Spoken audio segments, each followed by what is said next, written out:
네, 자, 일단 지정된 패널들의 토론이 일단 끝났습니다. 그래서 이제부터는 좀 자유스럽게 토론을 하시겠는데요. 가급적 남은 시간이 한 40여 분 채 안 되기 때문에 30분에서 한 늦게 하다 40분 정도 되기 때문에 질문을 가급적 짧게 좀 정확하게 질문 위주로 좀 해주시면 좋겠고요. 좀 질문을 다 모아서 답변을 한꺼번에 정확하게 질문하실 때 어떤 분에게 질문한다는 걸 좀 정확히 해주십시오. 예를 들면 김종철 위원한테 어떤 걸 질문한다. 또 우리 김지현 상무님께 뭘 질문하겠다 정확하게 해주시고 그거에 대한 답변을 총괄적으로 해서 마지막에 여기 계신 패널과 발제자들께서 일괄해서 마지막에 마무리에 답변을 해주시는 걸로 하겠습니다. 자, 그럼 원혜영 의원님께서. 네, 말씀 잘 들었습니다.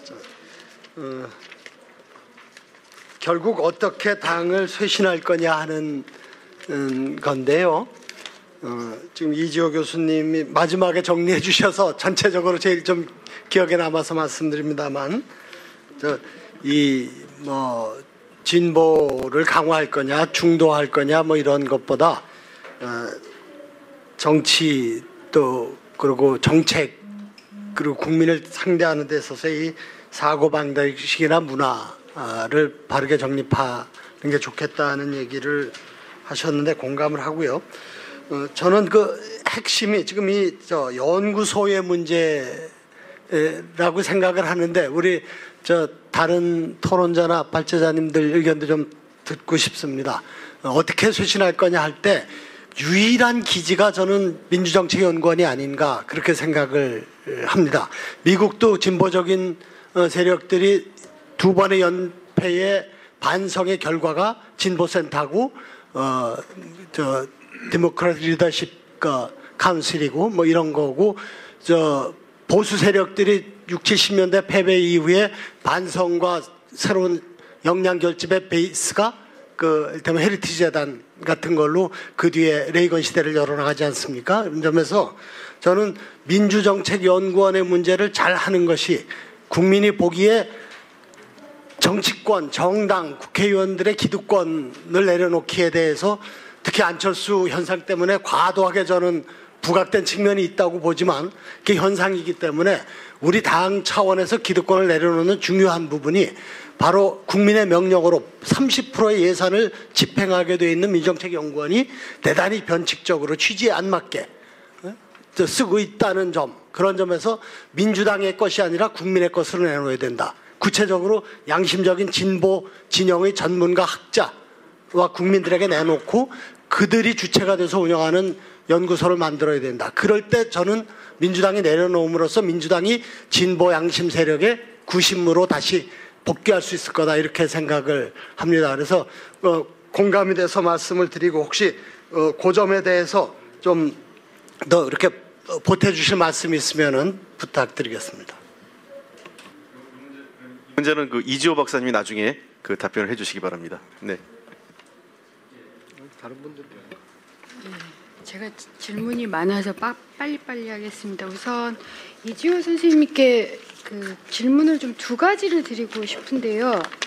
하나는 아까 이제 SNS 문제를 말씀을 하셨는데 저는 여기에 대해서 좀 의문을 갖는 게 SNS와 기존 미디어가 분리되어 있을까요?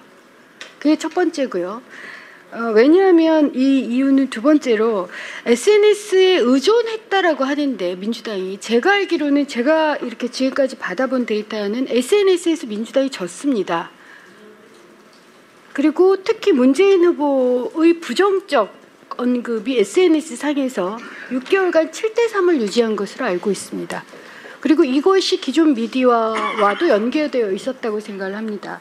그런 면에 있어서 SNS를 하고 SNS보다는 기존 미디어를 좀 더 강조해야 된다. 요건 저는 약간 사실과 안 맞는 면이 있지 않을까라는 생각이 우선 하나가 들고요. 두 번째로 민주정책연구원 말씀하셨는데 저는 지금 현재 민주당은 민주정책연구원이 연구원답지 않다. 그리고 그것이 연구원이 되려면 굉장히 시간이 걸릴 거다. 계획을 가져도. 그렇다면 그 중간의 과정에서 좀 과정적으로 선거를 주도하거나 당의 이미지를 주거나 당의 정책을 주도할 좀 과정적 단위를 경과학원하고 그런 것이 필요하지 않을까 하는 생각을 합니다. 그러니까 민주정책연구원을 새롭게 세워야 된다라는 것이 중장기적으로 맞긴 하지만 좀 답은 그러니까 중장기적으로는 그게 답이겠지만 과정적으로는 좀 맞지 않지 않느냐 이런 생각을 좀 하고요. 두 번째로 이제 박성민 선생님께서는 아까 이제 박영선 후보가 서울시장에 나가서 졌더라도 나갔어야 된다 이런 말씀을 하시는데 저는 이제 그 점에 대해서 좀 동의를 안 하는 게 두 가지 점 때문입니다. 민주당이 사는 것과 선거에서 이기는 건 결합이 돼야 된다고 저는 생각을 합니다. 그런데 민주당이 계속 외부 이 자원에 의존하게 된, 심지어는 전 문재인조차도 사실상 외부 자원이었다고 생각해요. 그것은 민주당이 이미 내부 동력이 이미 서울시장 선거 때도 굉장히 많이 와해되어 있었기 때문에, 그렇다면 박영선 후보가 나가서 그럼 민주당 나가서 지더라도 민주당이 그 내부 동력을 확대시키거나 강화시킬 수 있었다면 이 말이 맞지나 제 판단으로는 그러지 않았다. 그럴 때 민주당이 사는 길과 이기는 길을 결합한다고 했을 때 저는 오히려 박영선 의원이 당시 나가서 지느냐 이기느냐의 문제가 아니라 박영선 의원이 질 수밖에 없는, 혹은 박원순 시장을 모셔와서 이겨야 하는 다른 원인을 말씀하시는 게 더 적절하지 않을까. 그 다음에 이제 또 하나 부가적으로 좀 질문을 드릴 게, 저는 운동권 정당이냐 역동적 정당이냐 혹은 지지자에게 손을 내밀 거냐 지지자와 함께 할 거냐가 굉장히 한 끗 차이인 것 같아요.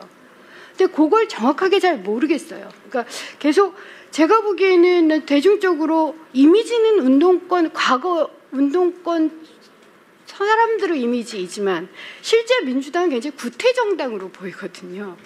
그러니까 그것과 이 운동권 정당이다 이런 말이 저로서는 아직도 잘 매치가 되지 않는다. 오히려 운동권 정당이 보다 역동적이고 현장과 소통하는 정당이 이런 차이를 좀 더 구별할 수 있는 그런 좀 지적들이 더 낫지 않을까. 오히려 이것이 민주당을 좀 혼란시키는 면이 있다라는 거고요. 그다음에 이제 신정록 기자님이 신뢰의 실패였다라는데 저는 무조건 동의합니다. 그럼에도 불구하고 스타일을 한번 생각을 해보셔라라는 지적에 대해서는 제가 좀 동의하지 않는 게, 저는 민주당이 자기 스타일을 만드는데 실패했다고 생각합니다. 지금도 민주당은 무슨 스타일인지 저도 잘 모르겠고 저도 헷갈리는데, 그런데 민주당을 비롯한 야권의 지지자들이 너무 극악스러워 상대를 자극한다. 요건 사실이 아니다. 아까도 말씀드렸지만 문재인 후보에 대한 부정적 언급이 선거 내내 70%였는데 그 70%의 단어들을 제가 쭉 보면 정말 극악스러운, 제가 보기에는 종북 잡발서부터 시작을 해서 그 다음에 이제 저도 그걸 지속적으로 당하고 있을 뿐만 아니라 심지어는 인신공격 때문에 제가 언론 중재까지 가야 되는 상황을 접하면서, 그러니까 우리에게 종북 작발으로 하는 것은 전혀 이렇게 자극적이지 않고 상대에게, 근데 상대를 좀 더 그것보다 훨씬 더 못한 말을 하거나 그와 유사한 수단을 하면 무지하게 증폭이 되는, 이제 요건 오히려 저희 스타일 때문이라기보다는 불가피한 현실 혹은 저희가 아직도 넘어서지 못하는 현실이 아닌가 하는 점에서 스타일을 좀 더 다른 점에서 지적을 해주시는 게 저는 객관적으로 적절하지 않는가 싶습니다. 예. 여러 가지 얘기를 하셨습니다. 네, 다음 빨리빨리 가겠습니다. 예, 김승남 의원. 차라리 그러면은요, 이렇게 순서대로 쭉 그럴까요? 하시죠. 네. 김상현 다음에 네, 김승남입니다. 한 가지만 시간이 없는 것 같아서 한 가지만 물어보겠습니다. 박성민 대표께서 저소득층, 특히 200만 원 이하 층들이 박근혜 후보를 지지했다 이렇게 데이터로 지금 나와 있고 저도 그런 것을 여러 언론을 통해서 봤습니다만은 이제 그 학교 폭력이나 어떤 사회적인 불안감 이런 거에 대한 어떤 다른 어떤 그 소득층에 비해서 좀 무방비 상태에 있기 때문에 오히려 어떤 사회 치안이라든가 이런 것들을 해줄 수 있는 그런 후보에 더 표를 줬다 이렇게 분석을 하셨는데요. 다른 측면에서 보면은 이게 지금 민주당은 이제 보편적 복지를 그동안에 그 정책으로 내세우고 그동안에 이제 대선에서 이렇게 홍보를 하고 그랬지 않습니까? 근데 오히려 선별적 복지를 그러니까 이 저소득층들이 보편적 복지를 주장하는 그 차원에서 보면은 자기네들에 대한 어떤 그 시혜나 이런 것들이 덜 올 것이다라는 불안감 이런 것들도 좀 작용했지 않았는가. 보편적 복지를 여기 주장하는 후보하고 선별적 복지를 주장하는 어떤 새누리당의 박근혜 후보와의 어떤 그 관계 속에서 그런 부분에 대한 어떤 생각은 어떤지 좀 묻고 싶고요. 그 다음에 10년 동안 쭉 그 민주당 이게 열린우리당 이후부터 이제 탈정치화하면서 자꾸 외부의 세력과 연대하고 그러면서 기존의 어떤 그 정당을 해왔던 그 전통적 지지층들이 많이 이제 이탈했다는 부분도 저도 동감을 하는데 최근에 들어서 이제 대선 그 안철수 후보와의 어떤 그 여러 가지 연대하면서 그 원내 정당화 문제가 나왔지 않습니까? 그리고 중앙당을 좀 슬림화하고 그러면서 정당의 어떤 변화를 해야 된다 이런 것들에 대한 이야기가 나왔었는데 저는 가만 보면은 지금 그 이번 대선에서 정당의 쇄신, 정당의 변화 이런 것들이 꼭 민주당에다가 상당히 어떤 그 타겟이 놓고 지금 그 이루어졌단 말이에요. 큰 틀에서 보면은 여야 간에 다 정당 쇄신이 필요한데 그래서 이것들이 조금 잘못 우리가 받아들이기에는 오히려 민주당의 정당 쇄신, 그 정당의 슬림화 이런 부분들이 오히려 큰 틀로 놓고 보면은 입법부의 무력화 전략으로 지금 비춰지지 않느냐라는 그런 생각을 하거든요. 그런 부분에 대해서 조금 우려감을 갖고 있고 거기에 대한 어떤 그 대표님의 좀 견해를 듣고 싶습니다. 이상입니다.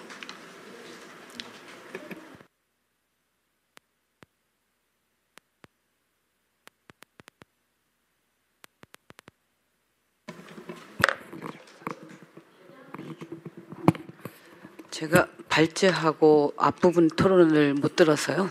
제가 들은 토론을 중심으로 해서 좀 몇 가지만 그 질문을 드리겠습니다. 지금 운동권 정당을 이제 그 민주당이 이제 탈피해야 된다. 그리고 이지호 선생님께 질문을 좀 드리겠습니다. 유권자 중심으로 특히 이제 40, 50대 생활인 중심의 그런 정당으로 탈바꿈해야 된다라고 하는 그런 방향을 제시를 해줬는데요. 저는 운동권 정당의 이미지는 있을 수 있다고 생각을 합니다. 지금 남아 있을 수 있다고 생각을 하는데 그 내용을 잘 모르겠어요. 되게 운동권 정당의 이미지를 가지고 있고 운동권 정당의 행태를 가지고 있다 이런 그 말씀들을 많이 듣는데요. 여기서 말하는 그 운동권 정당이라고 하는 그 의미가 뭔지 저는 이 부분과 관련해서는 우리 그 박성민 대표님도 비슷한 또 말씀을 좀 하신 것 같아서 좀 설명을 좀 듣고 싶고요. 오늘 이지호 선생님 그 토론에서 저는 상당히 좀 충격적이었습니다. 저희가 사실은 저도 여성운동을 해왔던 사람으로서 이번에 그 박근혜 후보의 여성 대통령론 이 부분에 대해서 굉장히 여러 가지 곤혹스러운 점이 있었습니다. 우리가 그 여성 대통령의 출연이라고 하는 것이 어떻게 보면은 상당히 혁신이고 진보라고 하는 부분에서 부정할 수 없는 어떤 측면이 또 있기 때문에 그런데 지금 쭉 발표를 보니까 특히 이제 40대와 50대에서 아주 현격하게 그 여성들이 박근혜 후보를 절대적으로 지지를 했습니다. 그 부분에 대해서 어떻게 생각하시는지 원인을 저는 혹시 그 토론자 선생님들께서 좀 의견을 주실 수 있으면 좀 주셨으면 좋겠고요. 저희들이 사실은 이 박근혜 후보의 여성 대통령론과 관련해서 이것을 당 차원에서 어떻게 대응하느냐, 어떤 그야말로 대응 전술을 쓰느냐에 대해서 굉장히 혼란스러웠습니다. 그래서 당에서는 오히려 이 부분에 대해서 대응하지 않는다. 대응하지 않는 무대응 전술을 썼거든요. 그런데 일부에서는 또 이 무대응 전술이야말로 굉장히 정말 불리한 전술이다라고 하는 생각을 갖고 있었습니다.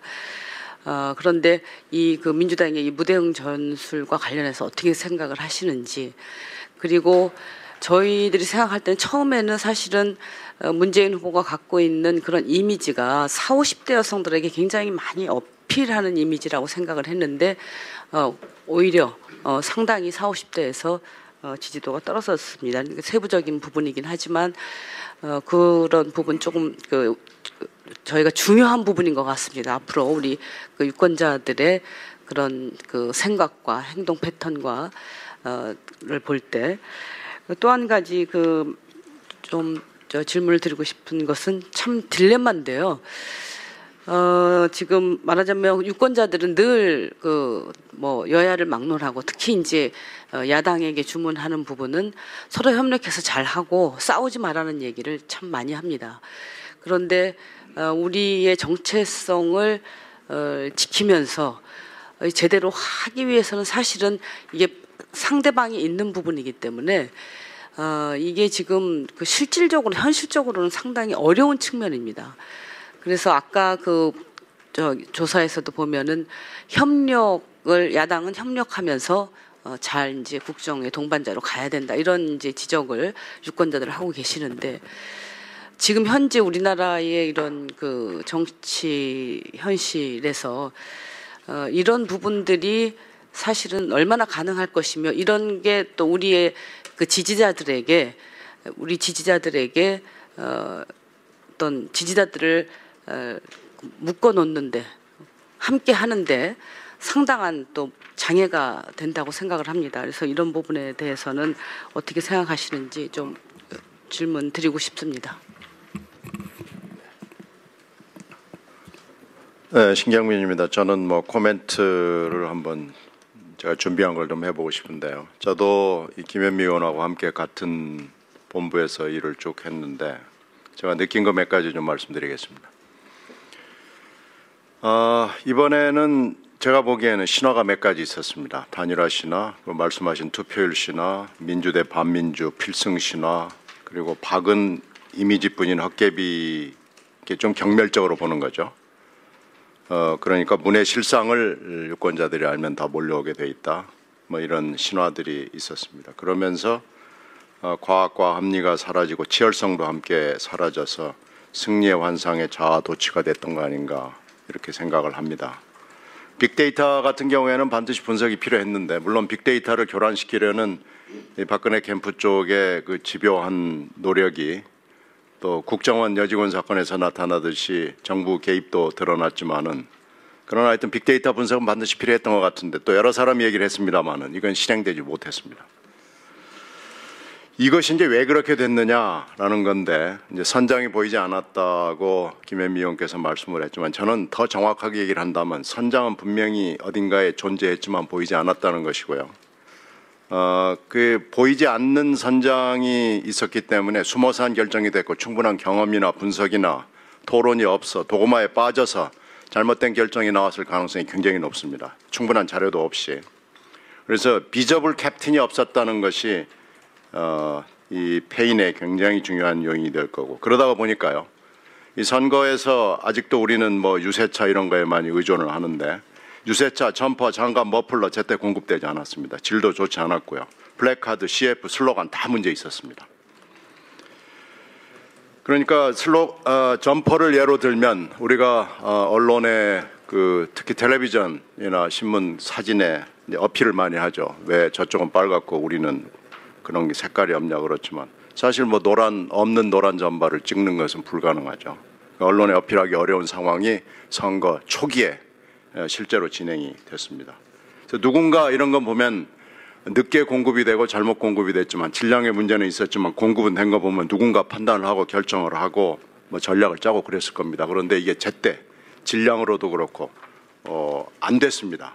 이것이 가장 저는 큰 이유 중에 하나라고 보고요.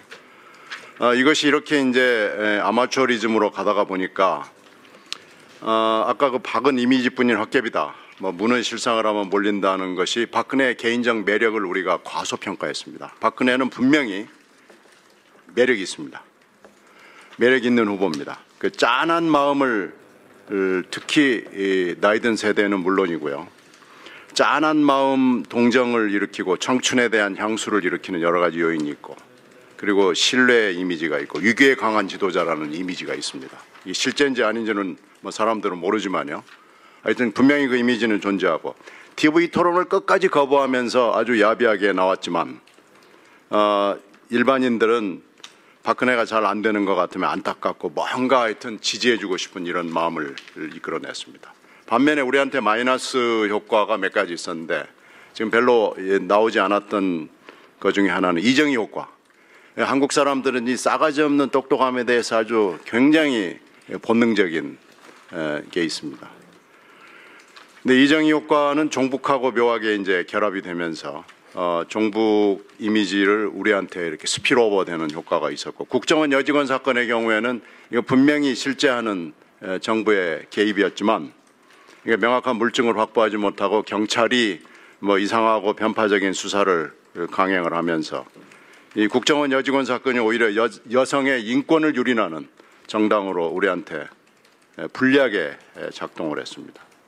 이건 뭐 총체적으로 우리가 막을 수 없는 상황이었는데 결정적인 물증을 확보하지 못한 우리한테도 잘못이 있고요. 이제 와서 뭐 여러 가지 얘기를 합니다만은 이미 다 끝났죠. 그리고 정권 교체 이슈화에 실패했고 친노 프레임 극복하지 못했습니다. 이게 이제 모두 다 우리들이 잘못한 마이너스 효과고요. 이 상대방 후보 측은 물타기하고 베끼기에 아주 선수들입니다. 그 물타기 베끼기에 우리가 당했고요. 지금은 이제 빨갱이하고 좌빨을 넘어서서 종북이라는 단어로 가는데 이 종북에 대한 우리가 차단 전략, 대응 전략 없었습니다. 전혀 없고 아주 일방적으로 당하기만 했고요. 언론 얘기를 별로 우리가 못했습니다만은 뭐 분명히 얘기하건데 언론은 99% 우리한테 불리하고요. 공영방송 무너졌습니다. 종편 그 대선이란 빅 이벤트에 맞춰서 여러 가지 박근혜 캠프에 유리한 쪽으로 편성과 제작을 했습니다. 그래서 미디어 환경은 이제는 이게 MB의 최대 그 치적으로 남을 것이 분명하기 때문에 앞으로 미디어 환경은 99.9% 우리에게 불리하게 되어 있습니다. 그래서 전반적으로 말씀하신 거 봤을 때 세대, 지역, 계층 이런 걸로 봐서 캔사스에서 벌어진 일이 지금 우리한테 벌어지고 있거든요. 그래서 이런 걸로 봤을 때 여기에다가 그 불리한 미디어 환경 그리고 뭐 여러 가지 그 민주당의 문제 뭐 이런 거 해서 굉장히 지금 어려운 환경이었고 이기기가 쉽지 않은 선거였는데 그러나 이길 수는 있었지만 이기기가 쉽지 않은 선거였는데 하여튼 졌다. 그래서 민주당의 책임이다라고 하는 데는 저는 동의를 합니다. 그런데 저는 제일 중요한 문제는 평가를 할 수 없는 구조라는 이 민주당의 구조가 제일 큰 문제가 아닌가 생각이 되는데 이 마지막 제 의문에 대해서는 좀 어떻게 생각하시는지 말씀을 해주셨으면 고맙겠습니다. 뭐 누구든지 해주시면 좋겠는데. 우리 이은혜 의원님. 네. 예, 좀 여쭙고 싶은 것은 많지만 그 한 가지만 좀 압축적으로 여쭙고 싶고요. 방금 이제 신경민 의원님께서 그 점퍼에서부터 시작해서 현수막까지 여러 가지 홍보와 관련된 말씀을 하셨기 때문에 제가 대선 캠프의 홍보 단장으로 있었기 때문에 굉장히 민망스럽고 죄송스러운데요. 그것과 관련해서는 좀 신경을 넣고 나중에 따로 말씀드리는 게 오늘 시간을 좀 절약하는 방법인 것 같고요. 제가 그 여쭙고 싶은 것은 그 이제 대선이 본격적으로 들어가기 훨씬 이전, 그러니까 서울시장 서울시장 보선 때부터 이제 안철수 현상이라고 불리는 그 국민들의 새로운 정치에 대한 기대, 그리고 그것이 이제 후보 단일화까지 대선 전국 전체를 이제 그 한 부분에서 쭉 그 이끌어 왔었는데요.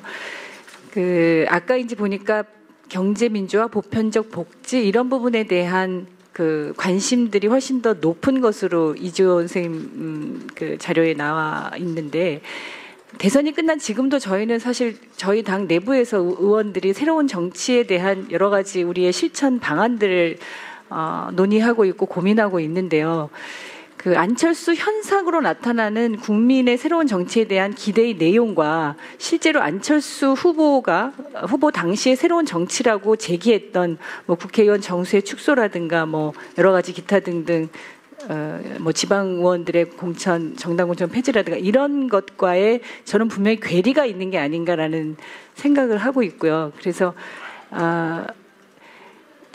박성민 대표께서 좀 답변해 주셨으면 좋겠는데요. 그 새로운 정치에 대한 기대라고 하는 것이 저는 약간 정권 교체에 대한 희망, 기대랑도 좀 혼재되어 있었던 것이 아닌가. 그리고 그런데 그것이 논의되면서 새 정치라고 하는 그 내용이 마치 뭔가 어떻게 보면 지금 이지호 선배님 말씀하신 새로운 정당 문화나 그런 것의 변화를 국민들은 요구하고 있는데 오히려 새 정치의 내용이 굉장히 협소하게 국회의원 정수라든지 뭐 세비라든지 뭐 이런 부분으로 좀 국한돼서 제기되면서 스스로 저희들의 그 새 정치 변화에 대한 폭을 좁힌 것은 아닌가 뭐 이제 이런 의문들이 좀 있고요. 그래서 진정하게 저희가 이제 새로운 정치로의 그 변화 발전들을 정당 내에서 소화한다고 한다면 어떤 내용들이 실제로 필요하다고 생각하시는지 좀 여쭙고 싶습니다.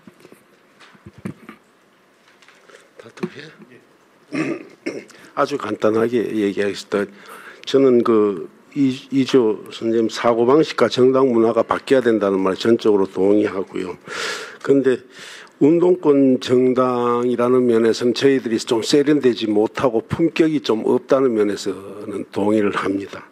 그런데 제가 본격적으로 질문을 드리고 싶은 건 우리 신정록 기자님한테 질문 드리고 싶은데 저는 지금 우리 사회가 거대한 어떤 착시 현상을 가진 착시 현상의 사회가 아닌가 이런 생각을 할 정도거든요. 이번 선거 과정에서 제가 가장 의문시했던 지금도 계속 진행됩니다마는 NLL 문제나 강정마을이나 쌍용차 문제 같은 경우는 아직도 얘기가 됩니다마는 민주당이 지금 강정마을의 그 해군기지를 없애라는 얘기는 지금 하는 건 아닌데 일반 국민들은 없애라고 한다고 얘기를 듣고 있습니다. 그다음에 지금 또 쌍용차 문제 같은 경우도 저희들이 쌍용차를 망치기 위해서 국조를 하자는 것이 아니라 이런 그 과정에 있었던 여러 가지 문제를 국정조사를 해야 된다고 얘기하고 여당에서도 같이 하자고 그랬는데 지금 묘한 방법을 써가지고 이제 국조 안 하는 여론을 만들어가는 과정이 있고요. 그다음에 특히 더 문제가 되는 것은 10년 전 가까이 됩니까? 10년 전 아니네요. 2007년도니까 2007년도 우리 노무현 대통령께서 북한에 갔다 오셔서 NLL 문제 그 전으로 해서 발언했던 것을 이 지점에서 끄집어내어서 그때 발언했던 것을 가지고 NLL을 가지고 국경이 뭐 영토냐 뭐 이런 문제를 이 언론에 다 알고 있을 거예요. 그래서 영토냐 이런 문제를 끄집어내면서 그런 종북이나 이런 갖다가 더 씌우는 이런 우리 사회의 착시 현상을 민주당에서 어떻게 극복했으면 좋겠느냐 하는 질문을 한번 드리고 싶어요. 왜냐하면 이거는 사실 우리가 가지고 있는 가장 큰 고민이기도 하고 또 잘못하면 또 이런 부분이 되기도 하고 저도 그런 고민을 많이 합니다만 이런 부분에 대해서 한번 고언을 해 주셨으면 좋겠다는 생각을 합니다.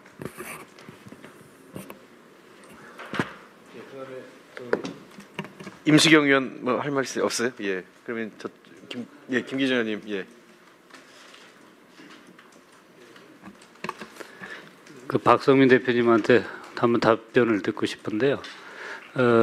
다음에 이제 이기기 위해서는 미래에 대한 비전을 분명히 차별화시켜서 만들어가야 될 거고 새누리당하고 그다음에 조직 역시 뭔가 대안을 만들어가야 되고 리더십을 만들어가야 되고 이 세 가지가 굉장히 중요하다고 보여지거든요.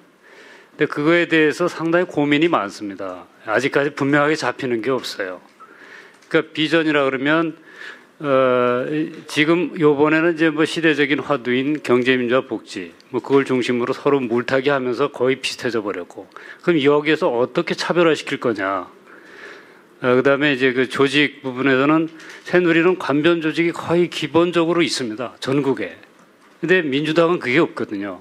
그럼 새로운 조직을 이를테면 직장이든 청년이든 뭐 지역이든 어떤 식으로든 뭔가 색다른 조직을 기본적인 토대를 만들어 하자면 어렵다고 보는데 그 건에 대해서 혹시 생각하신 바가 있으면 한번 말씀해 주시기 바랍니다.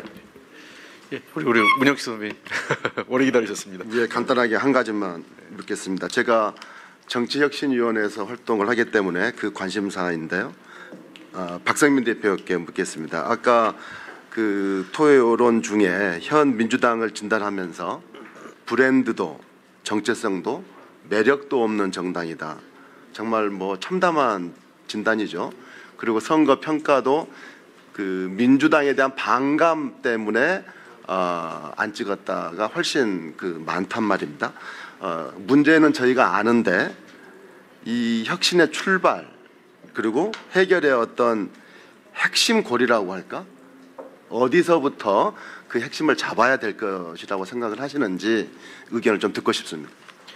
예, 지금 일단 여기 의원님들 다 말씀을 하셨는데요. 이 플로어에도 우리 당에서 그 현재 당직자로 계시거나 어떤 보좌관으로 계신 분들이 계시기 때문에 많이 시간 관상 많이 할 수는 없고요. 한 두 분만 꼭 하실 말씀 있으면 제가 지금 플로어에 그 밖에 앉아 계신 분들 그 마이크를 드리겠습니다. 손을 들어주셔서 꼭 하실 말씀이 계신가요?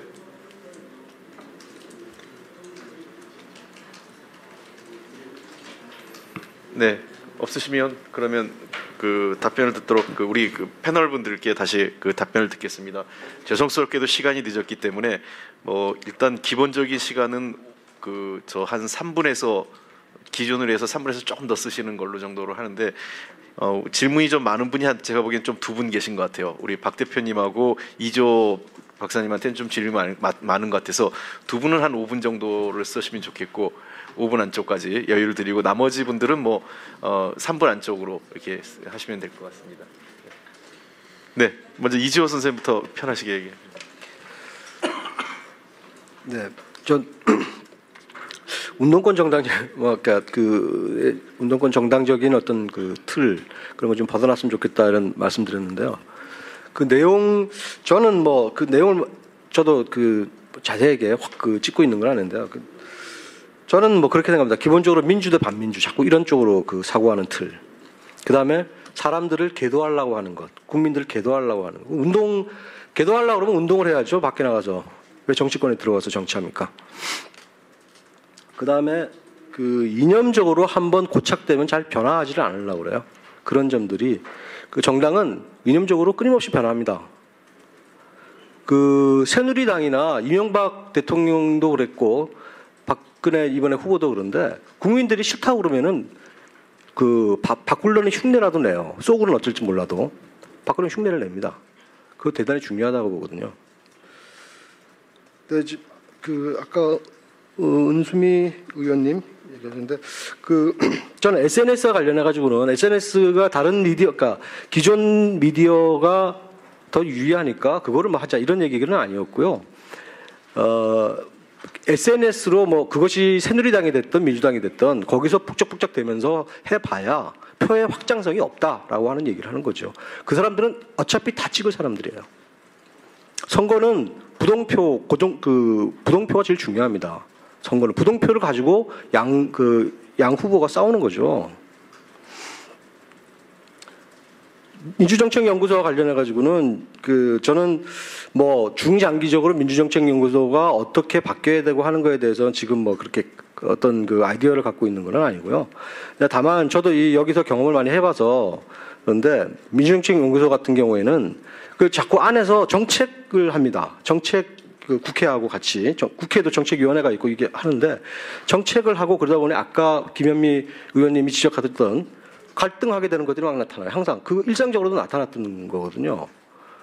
저는 민주정책연구소는 그 당의 전략을 짜내는데 힘을 기울여야 된다고 생각하거든요.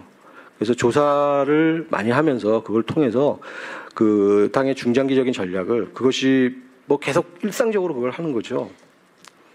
그 선거를 바라보면서 그런 그 의미로 말씀을 드렸던 것입니다. 이상입니다. 김전 사무 예. 신종록 의원부터 먼저.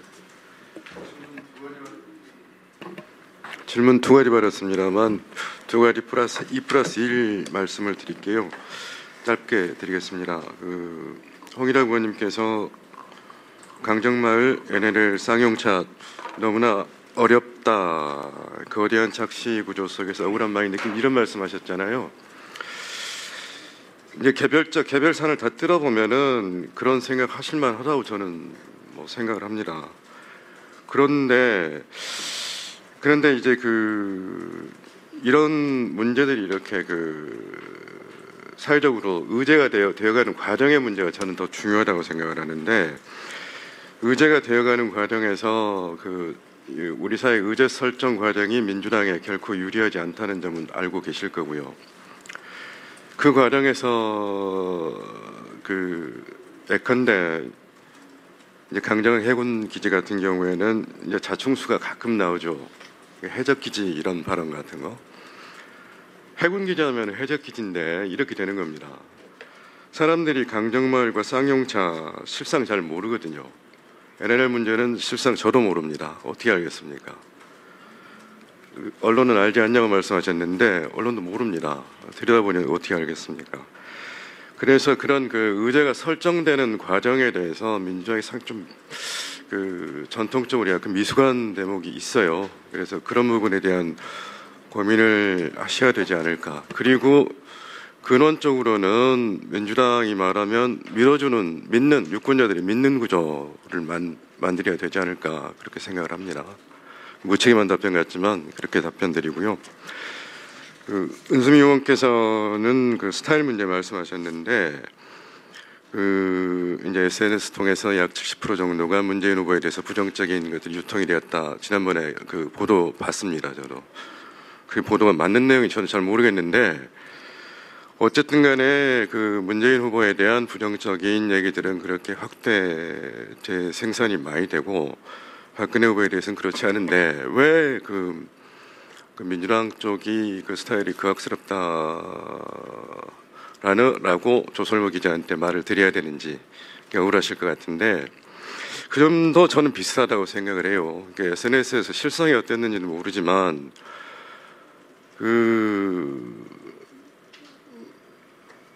좀 더 그러니까 지금의 새누리당에 대해서 유권자들이 훨씬 더 관대합니다. 야당에는 혹시 가혹하죠.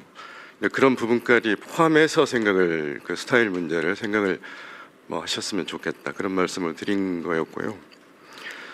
그와 별개로 아까 꼭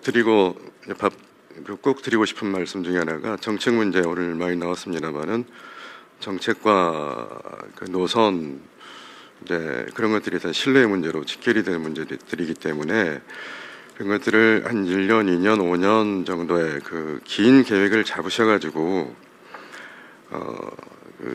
정책 연구원 얘기로 나왔습니다만은 여러 가지 생각해 볼 수 있는 게 있을 것 같아요. 정책 전당대회 같은 것도 한번 고려를 해보실 수도 있을 것 같고 정책 의장을 부속품처럼 뽑는데 그쪽의 무게를 훨씬 더 둬서 몇 박 며칠 토론해가지고 정책위 의장을 대의원들 아니면은 당원들 손으로 뽑아도 되는 한번 그런 것까지 고민을 한번 해보시면 어떨까.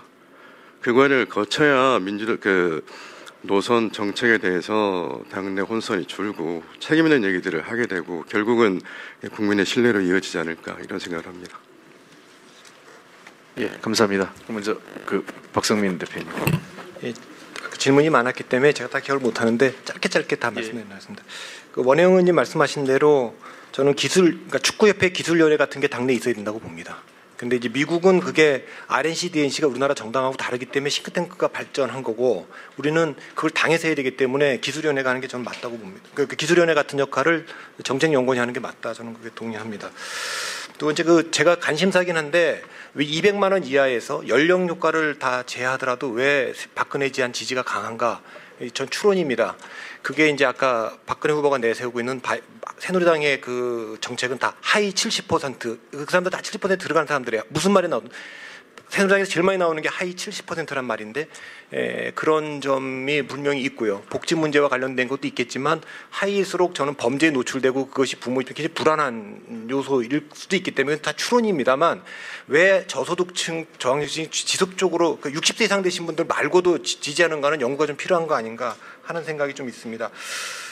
그다음에 저는 운동권 정당이라는 말은 저는 운동이 주는 또 역동성도 있고 긍정적인 게 있지만 그게 운동이 갖는 가장 큰 문제는 어떤 정의라든가 민주라든가 선이라든가 이걸 독점하기 때문에 상대방한테 바꾸라고 얘기하거든 우리가 바꾼다는 말은 안 합니다. 근데 상대방한테 바꾸라는 말은 다 기득권입니다. 내가 변하겠다는 게 혁신이지. 그러니까 기득권 대 혁신의 문제에서 운동권은 기본적으로 그 논리에 빠져있는 한 기득권으로 가게 돼 있습니다. 혁신이 없어진다는 거죠. 그래서 앞으로 민주당이 이기려면 기득권 대 혁신, 낡음 대 새로움, 과거 대 미래, 분열 대 통합.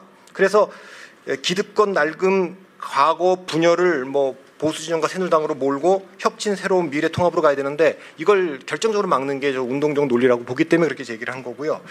그 다음에 아까 이제 새로운 정치는 저는 사실 이제 이거 시간이 없으니까 하는데 가장 요구하는 게 국민들이 요구하는 게 상대를 인정하는 정치를 하라는 겁니다. 상대를 인정하는 정치. 두 번째 예측 가능한 정치 하라는 거고 깨끗한 정치 하라는 거, 약속 지키는 정치, 기득권 포기하는 정치 하라는 거기 때문에 처음에 나올 때 상대를 인정하는 여야가 싸우지 않는 문제에 대해서 너무 이게 약했던 거 아닌가 싶고요.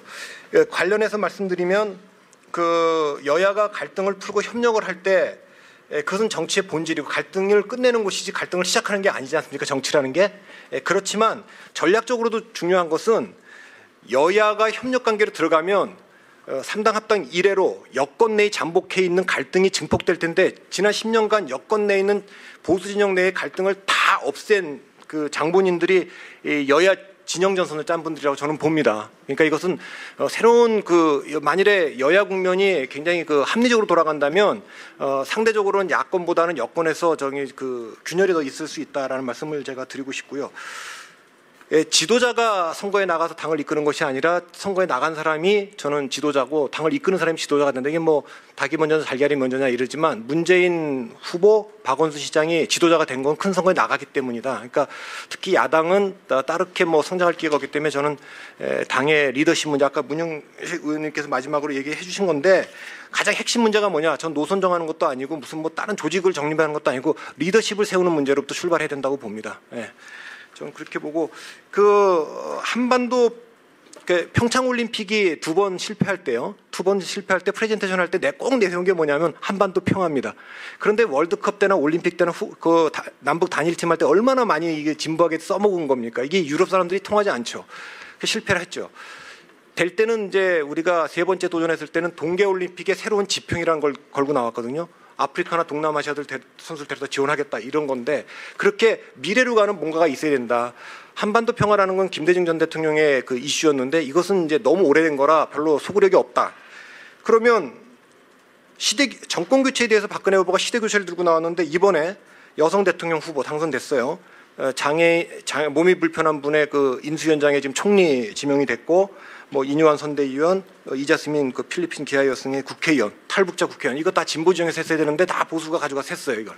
그러니까 저는 이 지점이 미래로 가고 과거에 없었던 운동적 논리에 잡혀 있으면 이게 과거에다 묶여 있기 때문에 이거 했었어야 되는 건데 못했다. 저는 그게 보고 원내 정당화 문제. 저는 지구당이 폐지가 되면 아까 골목 정치라고 얘기했는데. 교회 다니는 또 조그만 교회의 목사님들이 왜 생각이 보수화되는가? 기독교도 있지만 못 사는 동네에 많은 교인들이 와갖고 그냥 사는 얘기를 해요. 장사, 부동산도 안 되지 다 안 되는 얘기를 해요. 듣는 참고죠. 듣다 보면 뭔가 잘못됐다 생각을 합니다. 그게 굉장히 약해졌습니다. 지금 지구당이 폐지가 되면서 이게 민원센터 같은 건데 그러니까 50대 60대 이상 되는 분들이 지금 굉장히 약해졌다. 이 소식이 올라오는데 운동의 정치는 이에서 고학력층을 상대로 하는 거기 때문에 저소득 저학력층하고 계속 괴리가 될 겁니다. 이게 그 점을 좀 지적하고 싶고요.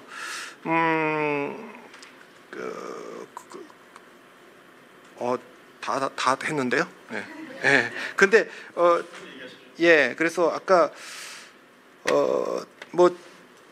일단 이런 모든 출발을 하려면 진단이 정확해야 되는데요. 지금 아까 이제 말씀들 하셨는데 선거 전략의 기본이 병법의 지피지기 아닙니까? 지피지기. 요즘 수학 분석한다 그러는데 최근에는 우리도 너희 모르겠고 너희도 우리 모르는 거 같으니까 각자 가자 이렇게 되지 않습니까? 그 지점에서 상대가 우리를 민주당을 연구하는 것보다 민주당이 새누리당 연구가 약했다. 그러니까 단적으로 세 가지만 말씀드리면 박근혜 후보가 호남에 들인 공 10년간 들였어요. DJ에 들인 공도 있고 호남 인사 이번에 영입한 것이 아니라 주변에 원래 호남 인사가 많습니다. 황우여 원내대표가 당대표가 한 달 동안 거기 가 있었어요. 그거에 비해서 민주당과 문재인 후보가 대구 경북에 들인 공을 비교해 보시고요. 그다음에 20대 30대의 박근혜 후보와 새누리당이 들인 공과 60대 이상의 민주당과 문재인 후보가 들인 공을 비교해 보시고 그다음에 복지나 경제민주화라는 이슈를 뺏어온 것에 비해서 진보 진영의 보수의 아젠다 어느 걸 뺏어갔는가 를 비교해 보시면 그런데 성적이 별로 안 좋았어요. 호남에서도 10%, 20, 30대에서도 뭐 33% 정도. 그랬는데 인수위 딱 뜨자마자 제일 먼저 두 개 위원회를 또 띄워요. 국민통합-대통합위원회, 청년특별위원회. 10번 찍어 안 넘어가는 나무 없다. 우린 될 때까지 간다. 이런 지배함이 있는데 도대체 여기는 뭘 하고 있는지 잘 모르겠다는 거고, 결정적으로 아까 이제 그 제가 저소득층에 관해서 제가 전략적으로 계속 보고 있는 건 10개의 핵심 공약을 비교해서 나열하면 여기 가계부채부터 시작해갖고 아까 4대 성폭력, 학력폭력 같이 범죄 예방에까지 이것을 딱 갖다 놓으면 제일 먼저 반응할 세대가 계층이 어딘가 전 저소득층이었을 거라고 봤거든요. 그러니까 이 문제에 대해서는 앞으로도 조금 좀 연구가 있어야 되지 않나 저는 그렇게 생각합니다. 감사합니다. 그럼 우리 김정철 위원님께서.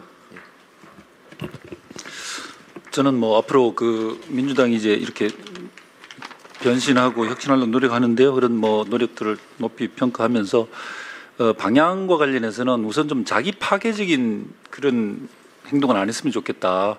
이런 생각이 들어요. 지금 뭐 친노 패권주의니 또 뭐 반론이 친노니 이렇게 서로 그렇게 다투는 거는 국민들이 볼 때는 지들끼리 뭘 잘했다고 저래라는 이야기밖에 안 듣거든요. 그런 부분들을 좀 피했으면 좋겠고, 그리고 또 하나는 또 정치공학적인 어떤 이런 행태라든지 이런 것들도 앞으로 좀 안 나타났으면 좋겠다.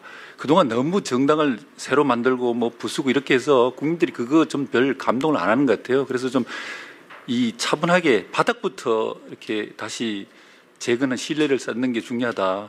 그래서 그러려 그러면은 결국 이제 저는 뭐 그 같은 맥락인데 저소득층이 왜 이렇게 민주당 지지 안 하고 그러면은 새누리당이라든지 이런 보수 정당을 많이 지지하느냐, 이건 이제 어제 오늘의 이야기가 아니지 않습니까? 이번에 특히 좀 더 강해졌던 건데, 그건 어떻게 보면은 저는 뭐 그렇게 보는데 그 시큐리티 불안이다 이런 것들도 있겠지만은 그분들이 저소득층 또 나이 많은 분들 살아왔던 역사와 우리 이거를 우리 사회를 생각해 보면은 그 사람들 몸으로 체득하면서 어떻게 보면 6.25 겪으면서 안보 불안, 또 경제성장 60년 70년 겪으면서 박정희 시대를 거치면서 그 자기의 살림살이가 나아졌잖아요. 그런 데서 오는 어떻게 보면 삶으로부터 체득된 것이기 때문에 그 대신 진보 정권 10년 동안에는 나아진 게 없잖아요. 그 뭐 룰라처럼 전 그야말로 뭐 돈을 푼다든지 이렇게 해서 그 사람들 살림을 낫게 해줬다라 그러면은 그 사람들이 당연히 바뀌었겠죠. 그게 전혀 없기 때문에 여러 가지 상황이 있었겠지만, 그래서 저소득층이라든지 나이 많은 분들이 민주당이라든지 이런 어떤 이 새누리당보다는 더 진보적인 정권을 지지하기가 힘든 상황이 돼 있는 것 같아요. 그럼 이분들을 어떻게 끌어낼 것이냐? 그거는 어떻게 보면 그야말로 당에서 그냥 한번 우리를 지지해 주세요 해서 되는 건 아니고, 그야말로 바닥으로 내려가서 그분들을 설득을 시켜내야 되는데 그걸 누가 하겠습니까? 밑에서 밑바닥에 있는 골목에 있는 분들이 어떻게 보면은 그 연배에 같이 계신 분들이 가서 찜질방에서 이야기하면서 아줌마들은, 아니면 뭐 동네 경로당에서 이야기하면서 그게 아닐세 이 사람아 라고 하면서 접근을 하면서 이야기를 해야 되는데, 그분들을 키워내고 그분들을 당에서 어떻게 보면 조직해내야 되는 부분인데 그게 당원 아니겠습니까? 풀뿌리 당원인데 어떻게 보면 그런 풀뿌리 당원들을 이렇게 좀 더 강화시키는 노력이 있어야 될 것 같고요. 그리고 또 하나는 중앙당으로서는 좀 정당의 책임성을 가졌으면 좋겠어요.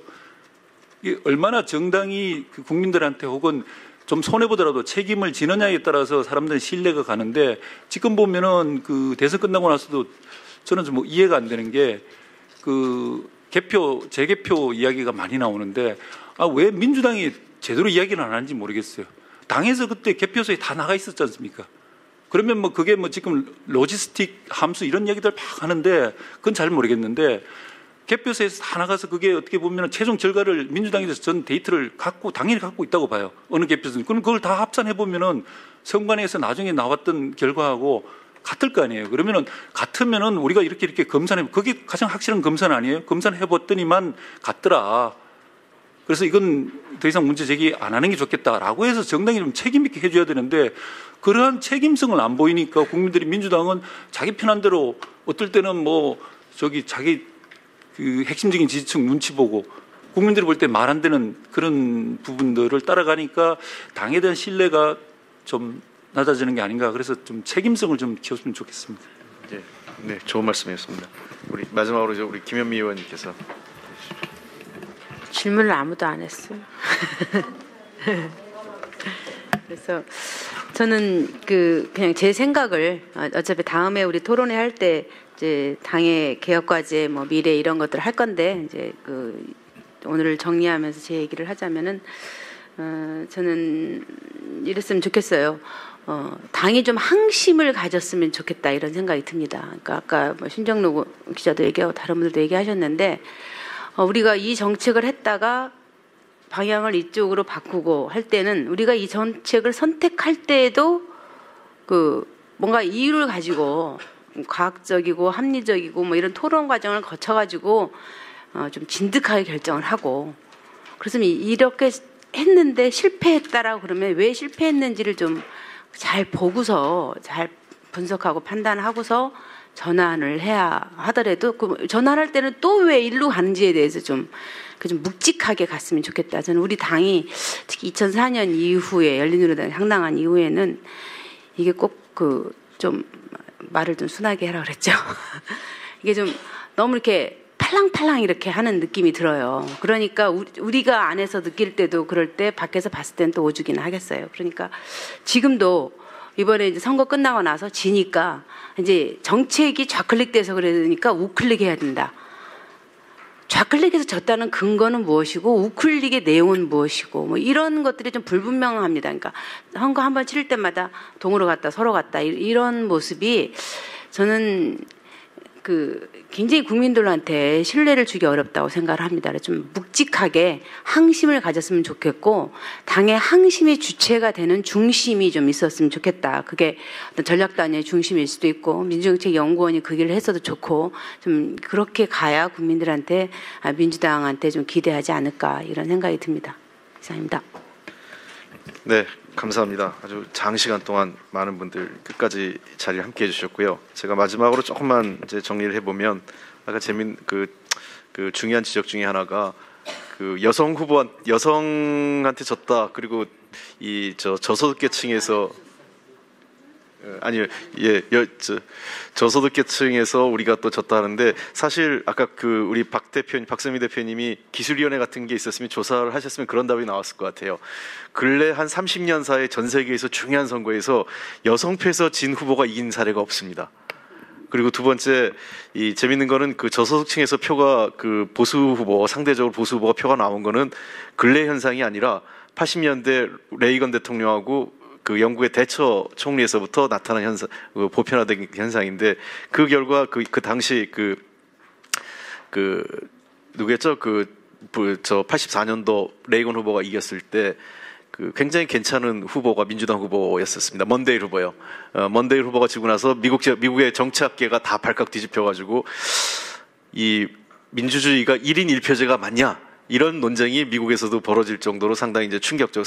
그 당시 많은 정리해고를 했던 레이건 정부를 블루 칼라 노동자들이 다 찍어줬거든요. 화이트 칼라들은 도리어 먼데일 후보를 찍었었는데 그런 사례가 지금도 기억납니다. 그만큼 어떤 선거의 추세 이런 것들은 한 국가에서만 나타나는 게 아니라 상당히 일반적으로 다른 국가에서 있었고 그런 것들을 우리가 미리 경험해서 또 우리가 좀 조사했다면 이번 대선에서 충분히 경험으로 활용을 할 수 있을 거로 생각됩니다. 이와 관련해서 우리 김지연 상무께서 데이터를 통해서 많은 분석을 보여주셨고요. 또 이재호 박사님도 그런 분석을 보여주셨는데 역시 데이터를 수집하는 것보다 그 데이터를 얼마큼 해석하는 능력, 분석하는 능력이 굉장히 중요한 것 같습니다. 이것이 과학적 선거운동의 기초가 되는 것 같습니다. 그래서 앞으로 선거는 보다 다양한 유권자들의 수요, 그다음에 변화된 유권자들의 행태를 할 수 있도록 보다 과학적 선거를 우리가 치러야 되고 그런 과학적 선거를 할 수 있는 역량을 만드는 게 중요한 것 같습니다. 그와 관련해서 아마 민주정책연구원의 역할이 보다 중요하다는 것이 공통된 지적 사항이었던 것 같습니다.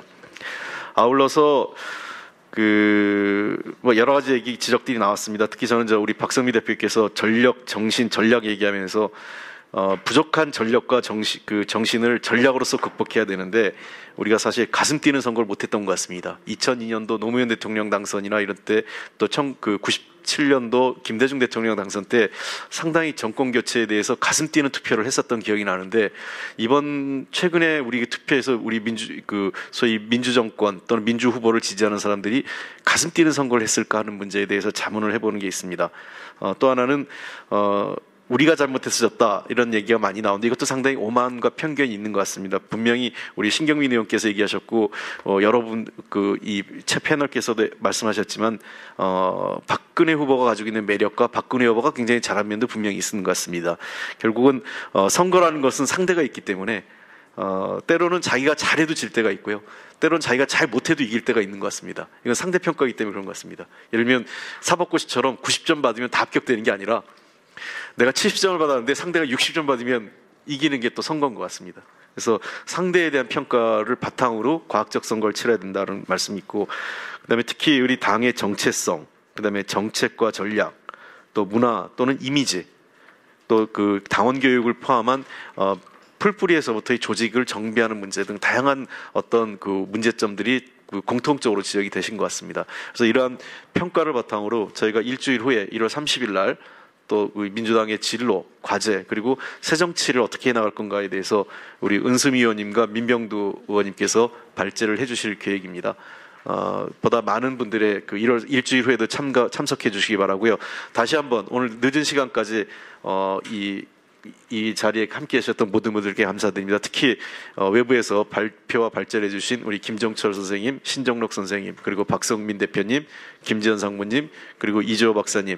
또 한 번 더 말씀드리면 우리 그 미디어 리서치의 우리 김정훈 대표께서 박수 한번 쳐주시죠. 제가 처음부터 소개를 시켜야 되는데 대단히 죄송스럽습니다. 그리고 끝까지 이 국회의원들이 이렇게 끝까지 많이 이게 쉽지 않은데요. 오늘 많은 분들이 계셨던 것 같습니다. 다시 한번 감사드리고요. 이 민주당의 새로운 미래와 발전 그리고 과제를 위해서 같이 노력해 나가겠습니다. 감사합니다.